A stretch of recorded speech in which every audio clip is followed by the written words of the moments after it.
Oh, so we follow by That close?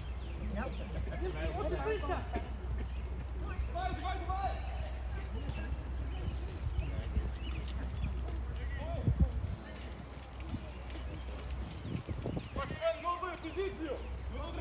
Эй, эй! Вот сюда! Давай! Поставьте дверь! Поставьте дверь человека от вас! Нужно еще два на фланге! На фланге! Давай! Два! Давай! Давай! Давай! Давай! Два! Быстро!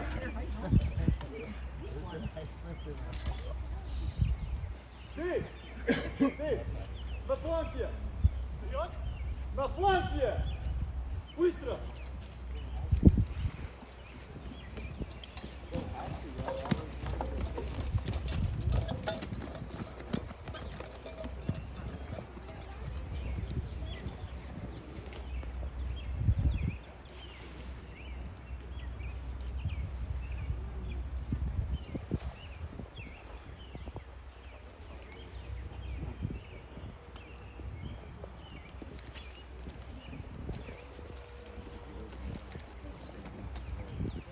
Копайтесь! Лопата! Лопата! Копайтесь! Быстро! Прихватите, ура! Построим новую позицию! Сейчас! Лопата! Лопата! Построим новую позицию!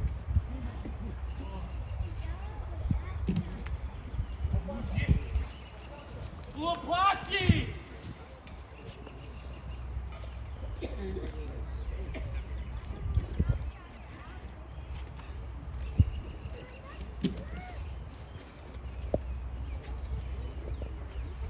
Быстро, быстро!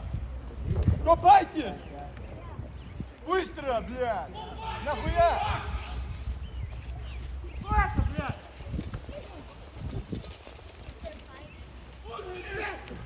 Лопатки! Танцуйте, блядь! Танцуйте, блядь!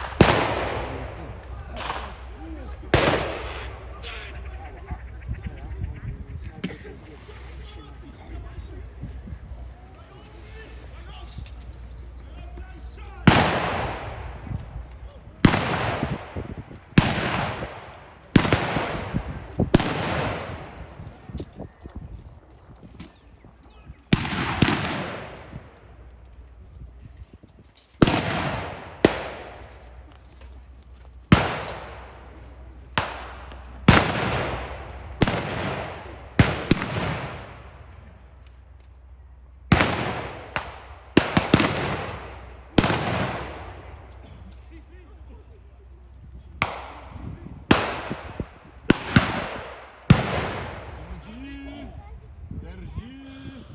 Спокойно! Спокойно! Будь! Все в порядке, мальчики!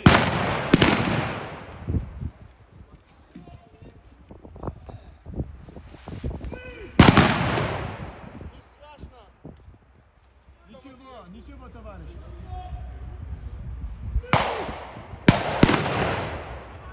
Отступай! Отступай! Отступай! Отступайте! Отступай! Давай, давай, давай!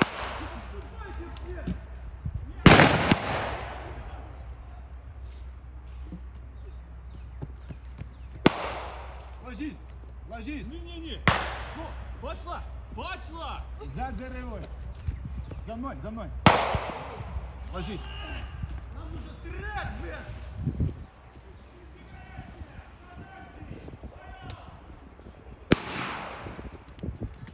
Отступаем! Отступаем! Давай! Отсюда!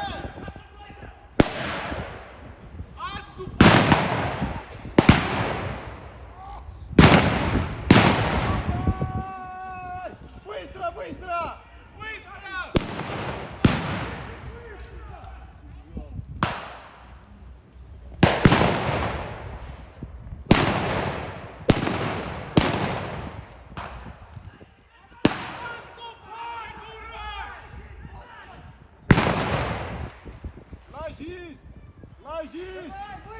ложитесь! Ложитесь!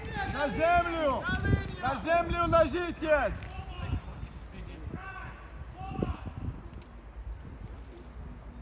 Palma Šarengo! Palma Šarengo!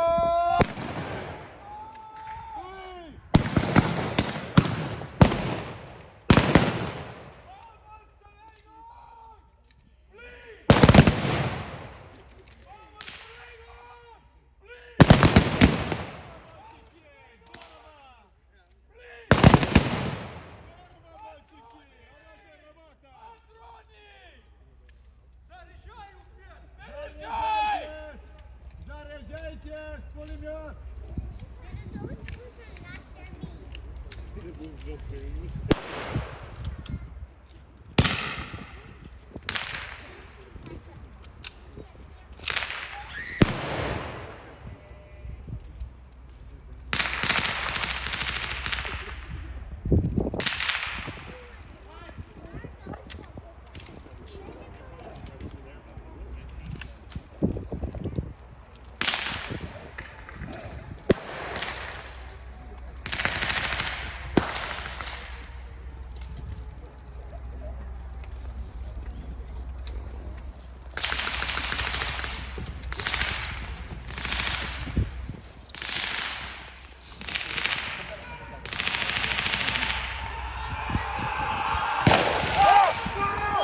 На фланге!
Это все!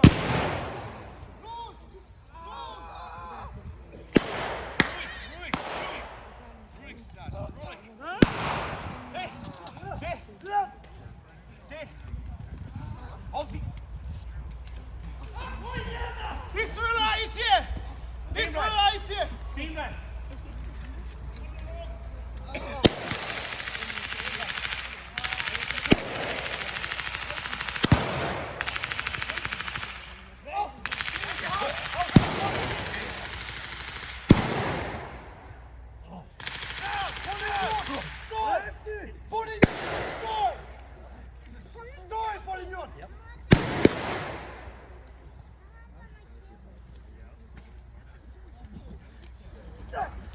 Oi, mach das nicht! Wo ist dein Offizier? Ich gebe nur zu einem Offizier. Wo ist dein Kommandier? Kommandier! Kommandier! Kommandier! Kommandier! Kommen Sie hier hin!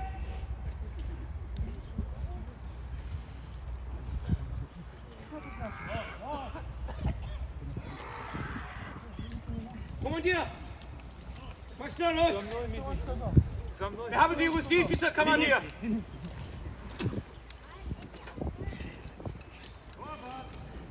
Gib auf! Это все, это конец. Эй, mach das nicht, bitte! Bitte! Эй, sтой! Стой!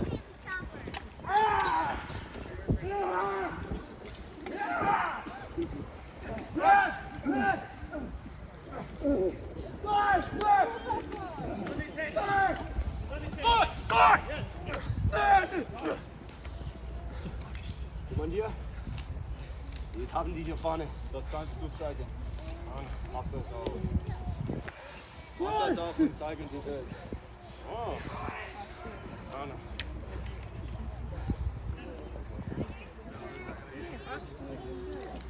Oh, wer werdet ihr auf uns führen?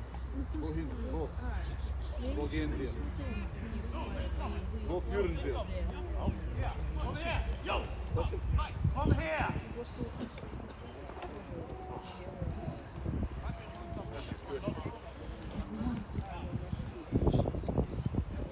Kameraden! Victoria!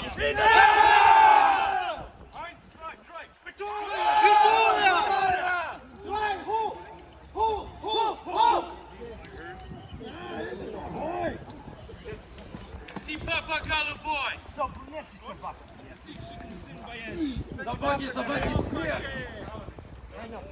Kick! Den Kaiser! I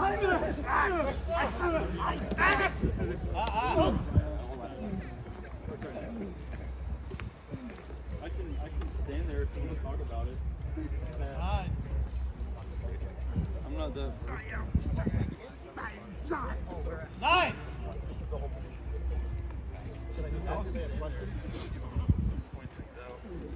Not immediately, but if you would have grabbed your drink. Yeah, okay. End of scenario. All right, thank you for coming out. We'll have a couple of reenactors showing off their kit. If you have any questions, they'll be talking about everything they're wearing, what the soldiers of the period would have done in the trenches, all that you can see and more. Where's our volunteer? Evan. Hey, is there a German volunteer? Ian, you want to talk about the German kit? Yeah, sure. Actually, Ryan. I'm probably a bat. I'll talk about it. Show them the differences. So, due to a shortage of some kit, we're doing a little mix here. The Battle of Tannenberg took place in September of 1914, which is very, very early in the war. The people that are fighting at that time are still fighting under kind of like old school, honoring the battlefield, kind of almost medieval, kind of like chivalrous idea there, especially amongst the officers. That's why earlier I wasn't allowed to drop the flag, which I fully intended to do. And, you know, you present the commander's sword and everything like that. At this point in the war, you've still got early war kit, which is going to be shinier brass elements like your buttons and buckle. You're also going to have lighter colored equipment like your ochre and these things that get a little lighter over time. Later on in the war, you're going to go to more subdued browns and greens that are more like less reflective. You've also got less buttons down the front to be able to be seen. You've also got colored piping at the time, which ends up being done away with after a certain point. You know, your leather ends up being darkened to a black at a certain point by about 1915, again to try and help fight the fact that stuff sticks out. You can kind of see what I'm wearing here. It's still brown, but it's a lot darker. That's because it was initially brown, and then they were given the order to all blacken it. So a lot of original gear you find will have this kind of really dark black, brownish color to it. It's brown first and they darken it. You also have the infamous pickelhaube, which is your leather, generally. They're not made of steel or metal, though later war they did make some metal ones, but they don't stop bullets. These things are ornamental entirely. It's an identity thing. You've got this profile that you can see from a long way off.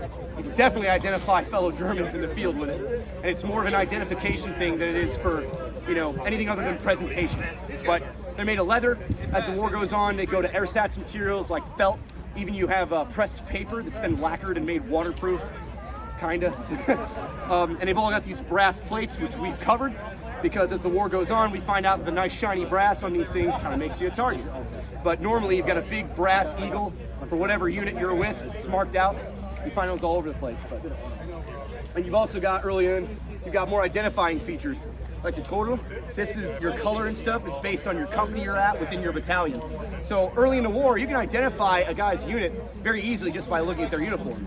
And as the war goes on, you want to get rid of that. You want to add more anonymity because you don't want the enemy to capture someone and then know where they're coming from. So a lot of that stuff changes as time goes on. Oh, jeez. Bayonet? Oh yeah, and then you got bayonets. You've got early on in the war this nice skinny needle boy here, which is quite long and flimsy and prone to breaking, and also just unwieldy.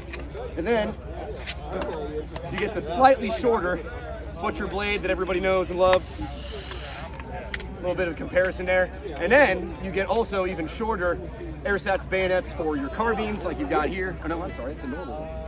Well, anyway, if you had a carbine version of this gewehr, which would be about 4 inches shorter and a little stubbier, it's meant to be carried by troops that need to wield things that are less cumbersome. Cavalry, artillery, guys that are running around, riding bikes, things like that. But your bayonets start to change a little bit as well. You see if you have any questions, we can get over to Russian. Yeah. Has anybody got any questions about German kit? Do you have those French knuckle knives? Knuckle dusters. So that's an American thing, Oh. although really it's a French thing. The French have custom-made knives with early on in the war. They've got the knuckle dusters. But really, most of your hand-to-hand fighting, that knife that that everybody knows about, the Americans have, was actually a copy of that they made late in the war. It didn't really see a ton of service. They had a triangular one that they used earlier on that was based almost a one-for-one copy on what the French had. But most of your fighting hand-to-hand guys had clubs, hammers, little things, or the shovel. These were easy weapons that were always on you already, and that was also going to protect you better than a little knife if you weren't trained with it. Because once you got down into the trenches, you don't have the ability to, one, move this around, but also repeatedly rack your bolts, fire, rack your bolts, fire. So an automatic pistol or a club once you got down into the trenches. Whew, sorry. Anything else? Do you have a personal favorite bayonet? Personal favorite bayonet? Yes. Yeah, which one would you choose? Oh yeah, the needle guy. It's longer than all those. They can't kill you if they can't reach it. Although this is nothing compared to what the French have. The Lebel is already a super long and wieldy rifle, and then their bayonet is even longer. It's like 17 inches. There were a couple like hand altered ones, but it wasn't like a They're 98 Mauser. So the carbines will have a bent bolt. Anybody want a good club? The Gewehrs have a straight one. It's cool. I've never seen Slightly that. longer as well. Hey, if you got any questions about the Russians, they're here to answer your questions as well. Several, bro.